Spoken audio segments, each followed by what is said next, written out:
Well, howdy there, dentistry people. This is James Harvey, class of 2026, coming at you again with another waxing tutorial. This time, it's all about occlusion.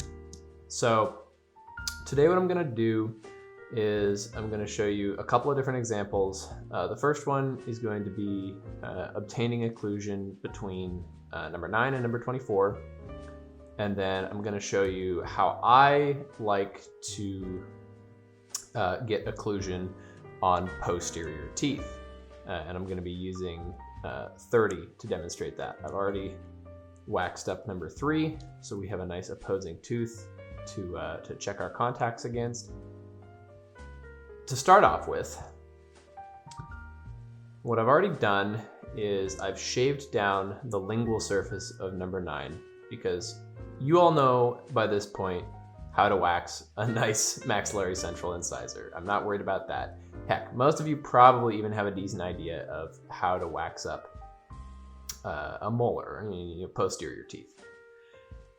But what I want to show you is how do you get contact between two opposing teeth, and B, how do you check the contacts between those opposing teeth?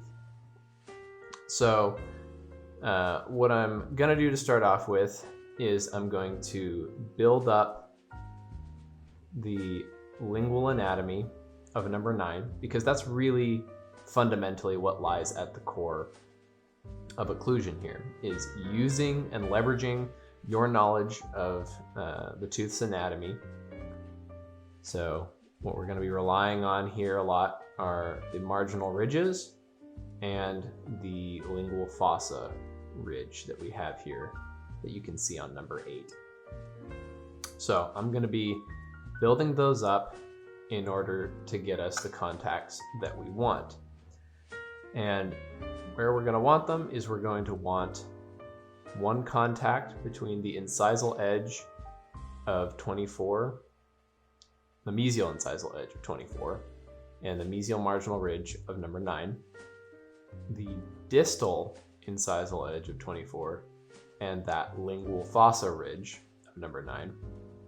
And then we're going to get a third contact between the distal marginal ridge of number 9 and that mesial incisal edge of number 23.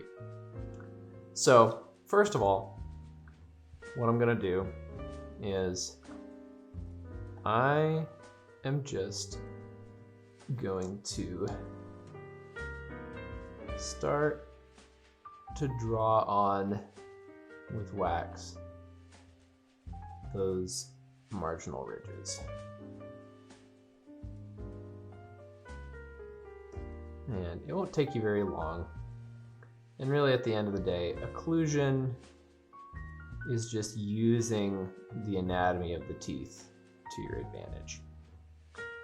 And that's really pretty straightforward to do when you have teeth that are as ideal and as in relatively perfect occlusion as the teeth in our nice little dentiform here. So I'm just gonna finish drawing those on. Gonna add our cingulum back right there, and then I'm gonna sort of draw up the lingual fossa, our little central fossa ridge. Now, you may or may have not made that ridge when you're being tested on your maxillary central wax up back in at the beginnings of dental anatomy. However, we're going to be utilizing it now.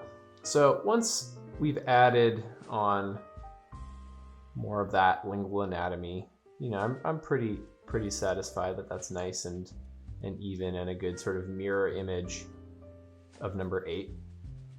I'm gonna just close up the teeth tap them together, make sure that they're nice and in contact, and then I'm going to open it up again, and I'm going to examine that lingual surface. And you can see already, if you see that little shiny spot right there, that is a point of contact. We have a very light point of contact on that lingual fossa ridge. And then I don't see that we actually have a contact on our mesial marginal ridge yet. So all I'm gonna do with that knowledge is I'm gonna paint a little bit more wax onto that mesial marginal ridge. Just add a little bit more mass.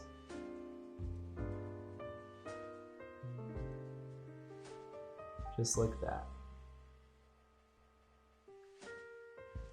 We want ourselves a happy little marginal ridge. And then, because I want maybe a little bit more contact on that lingual fossa ridge, that central ridge, I'm going to add just a little bit more there as well. And then I'm actually going to take my half Holland back really quick, and I'm just going to scrape down that distal marginal ridge just a tiny bit, just to make sure that we get rid of any excess next to where that contact was. Now let's check it again.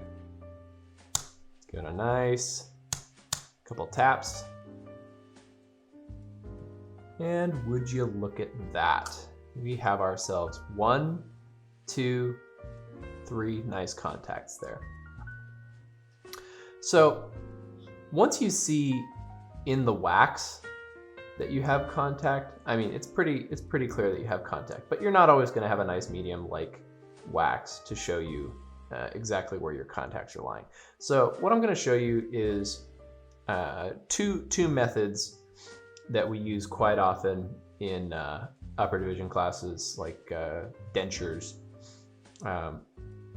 to check occlusion when we don't have a nice soft medium like wax that will give us those nice, beautiful little shiny contact points. And the first one of these, if I can grab one, they are a bit squirrely, are your mylar strips. Now, mylar strips are great because sometimes with the method that I'm going to show you next, you might think that you have contacts, but they might not be very strong contacts. And with a mylar strip, it's very easy to test whether or not you have a nice, strong contact. Because when I put it in there and I tug on it, oh yeah, it's not moving. I'm going to move it to the mesial, tug, tug, tug, tug, tug, it's not moving. Now, of course, you can pull it out, but it's just gonna require a little bit more force. And that's showing that you've got some nice contacts there. So that's nice confirmation. But if we wanna see in good detail where precisely our occlusion is, we can take our occlusal registration paper.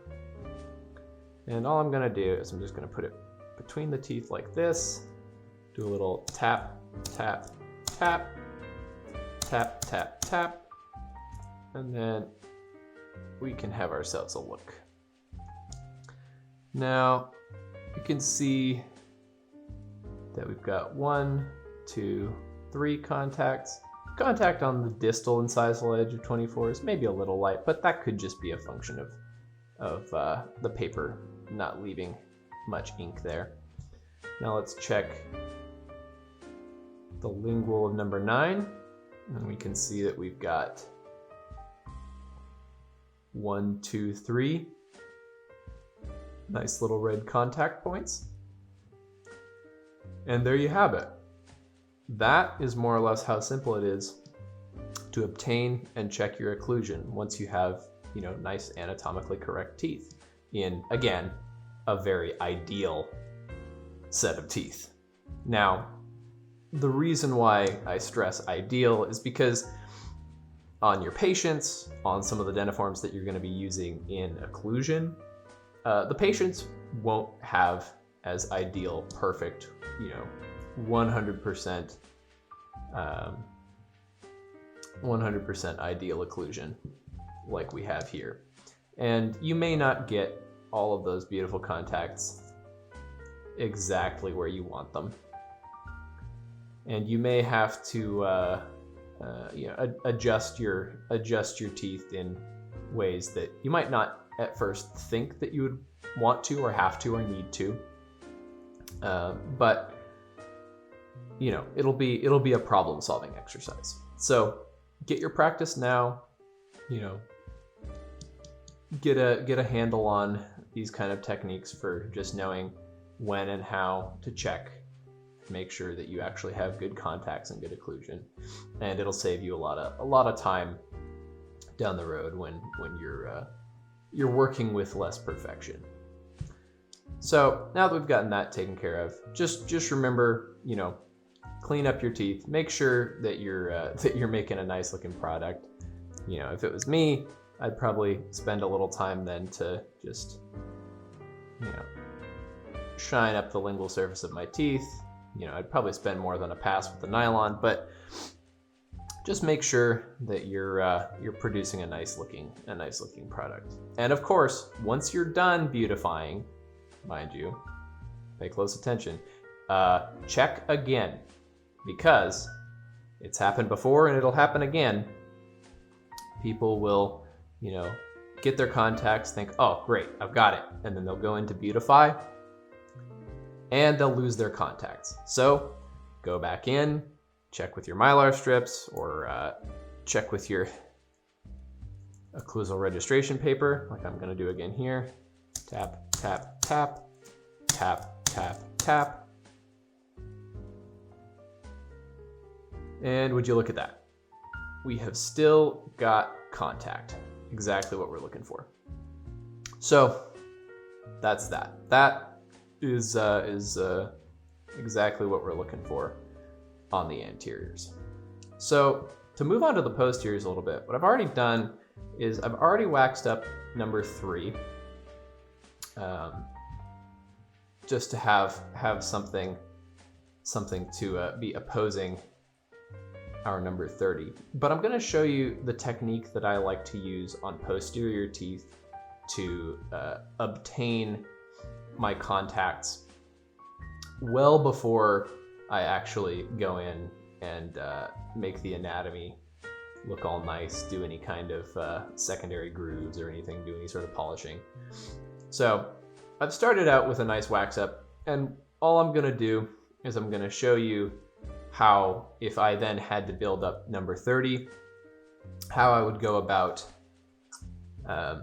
obtaining occlusion before I do anything else drastic. So what I like to do on posterior teeth, and this will be the same for if you're just waxing up a single molar or premolar, and not worrying about occlusion, but it's extra important during occlusion, I think, and that is to build up and place your cusps first. So as I'm going in here, I am just looking for this line along the buccal cusps, and I'm just trying to line those up. So for my mesiobuccal and my distobuccal cusps on number 30, I'm just making sure that they're in a nice straight line with the cusps of 31, 29, all the way along there. Of course, with mandibular first molars, you've got that lovely little distal cusp, which it finds itself just slightly more lingual than your other two buccal cusps. So just be wary of that. Always be looking to make sure that you're in line there, and then be just looking at your mirror image over here on number 19 to see, okay, where mesiodistally should my cusps be lying? And I'm pretty happy with where I've got them at this particular moment. So once you're happy with the placement of your buccal cusps, I like to move on immediately and just do exactly the same thing on the lingual. I'm just trying to make sure I'm keeping them pretty in line with the adjacent teeth, or with the lingual cusps of the adjacent teeth. And then what I'm gonna do is I'm just gonna start building them up. I'm gonna do that one little dollop of wax at a time. And you're almost creating these little wax snowmen.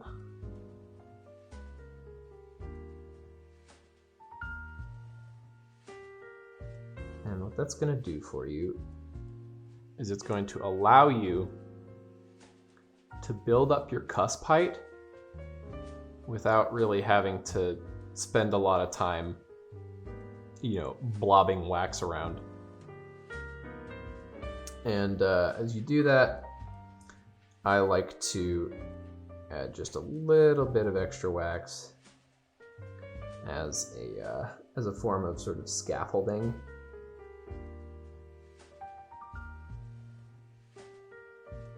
Just to make sure that they don't fall over.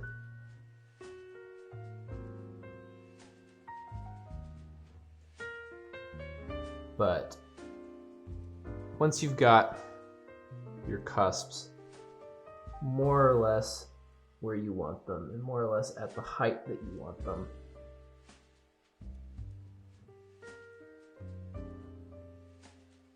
what you can do is you can see how do they lay.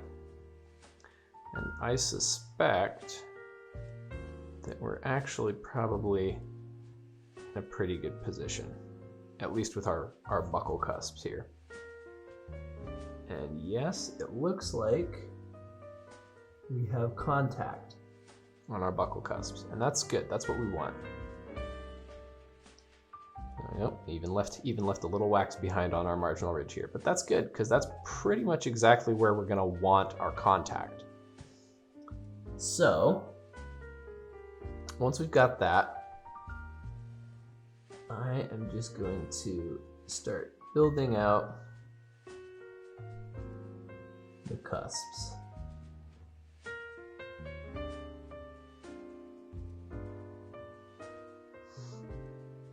And what this is going to let me do is pretty much get my occlusal table where I want it. Oh, hang on, let's not fall over just yet, Mr. Distal Cusp. I know it's maybe a little difficult for you to see there, but I'm just adding on wax there, creating this occlusal outline. Gonna fill in the buccal just a little bit so that we get more of a semblance of what our actual buccal profile view will look like.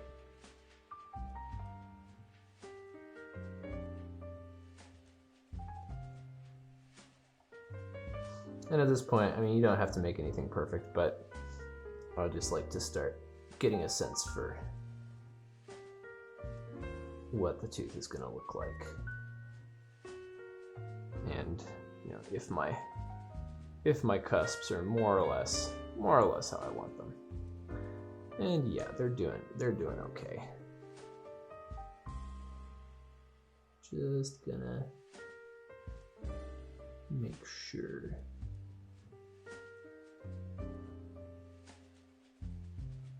to smooth this out.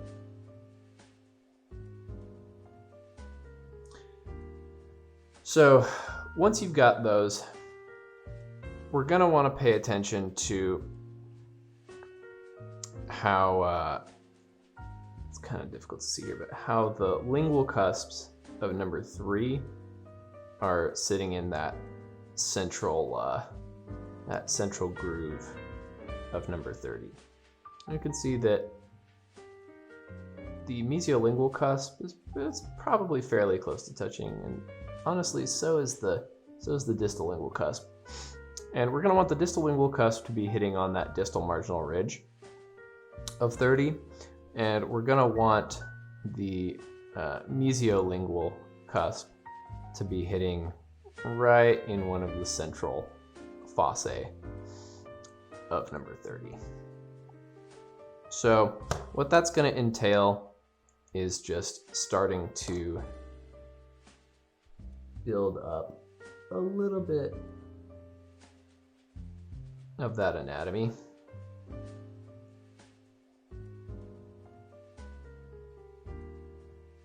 You don't have to go too crazy, but I'm just gonna finish off most of the occlusal table.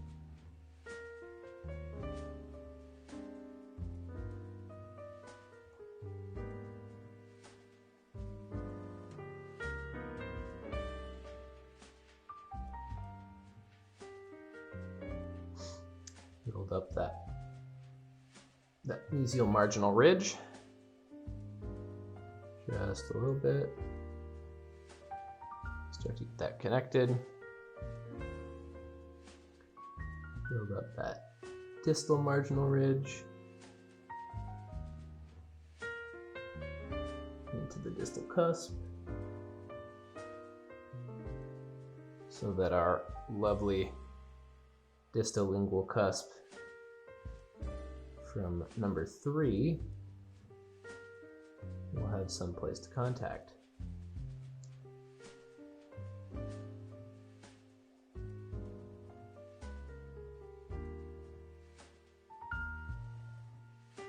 So right now I'm just kind of building up those triangular ridges of the lingual cusps, just drawing them on. And then I'm going to do the same from the buccal cusps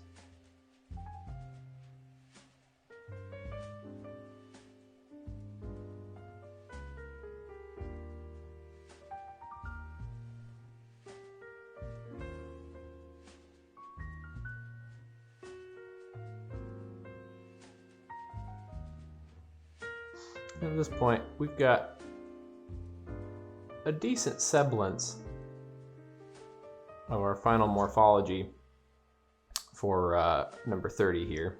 Obviously, needs some cleanup, but when I put these together,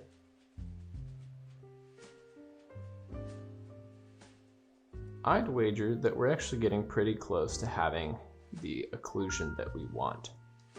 So, what I'm going to do now is I'm going to take a piece of registration paper and I'm going to check occlusion. Gonna go tap, tap, tap, tap, tap, tap. And we're gonna see what we have.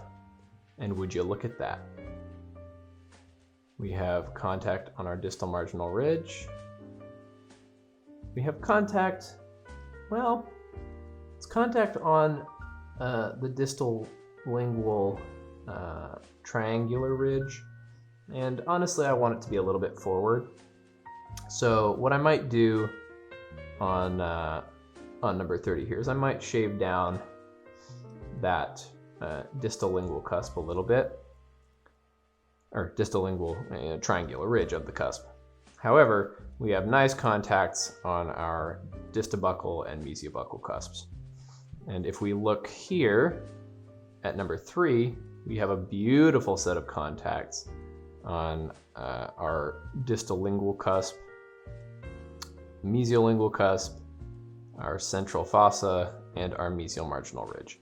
So really, at this point, all I'm going to do before kind of moving on to actually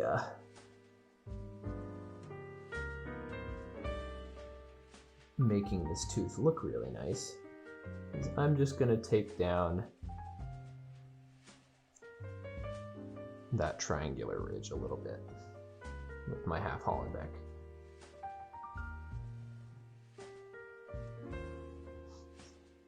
Because I can see that there are a couple of little points of contact here in the central fossa, But I want that to be a more clear point of contact. So we are just gonna try and see if we can't accomplish that. So I'm gonna take my little brush, make sure that I've gotten rid of the wax shavings, and I'm gonna take my occlusion paper again. Do my little tap, tap, tap, tap, tap, tap. And, well, I can see that that contact is still wanting to be on that distal lingual triangular ridge. So let me look at it from the lingual just to see if I can't figure out why that might be. And I think it's because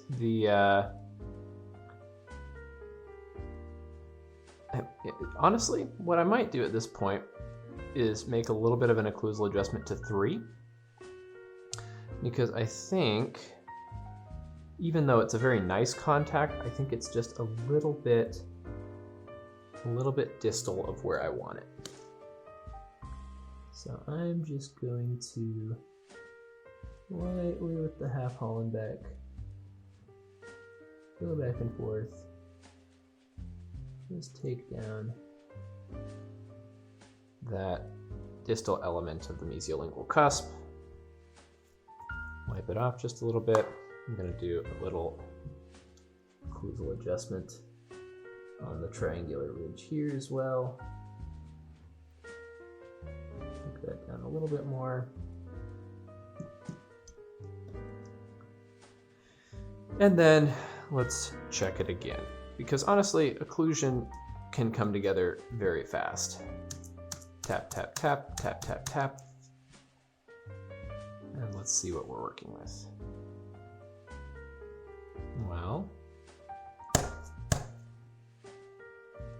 Well, all right, we no longer have our contact on the distal lingual triangular ridge. However, we no longer have exactly the contact we want. So what I'm now gonna do is I'm gonna take a little bit more wax and I'm just gonna add it to that central fossa area. Because if we have enough wax there, if that's adequately built up, then we should be able to get a contact there. So once that's adequately set, let's try it again. Tap, tap, tap, tap, tap, tap. And well, look at that. We now have ourselves a nice set of 4 contacts on each tooth. Now, obviously, some of them have become a little bit large from continually tap, tap, tapping and smushing ink around. However, if we take our nylon and we just wipe down the teeth a little bit, we should be able to check that again and see. With a little bit more clarity, just how heavy our contacts are. So once again, tap, tap, tap, tap, tap, tap. And there we have it. Contacts, perhaps a little bit heavy, but I'm willing to bet part of that is a result of me awkwardly using the registration paper while trying to hold my dentiform for the camera. Of course, if you find yourself having slightly heavy contacts and it's a persistent problem, you can always do some slight occlusal adjustments. Take down certain areas of your occlusion where you don't precisely want contacts to to be forming. But that's really the long and short of it. You know, pick where you want your cusps, look at the adjacent teeth, you know, look at the look at the teeth that you're mirroring to make sure that you're placing your cusps where you want them, and build them up vertically to try to obtain some of your contact, and then kind of work from there. So yeah, that is all I have for you today. So thank you for watching. I hope you found it informative and ideally somewhat enjoyable. And happy waxing. Ta-ta for now.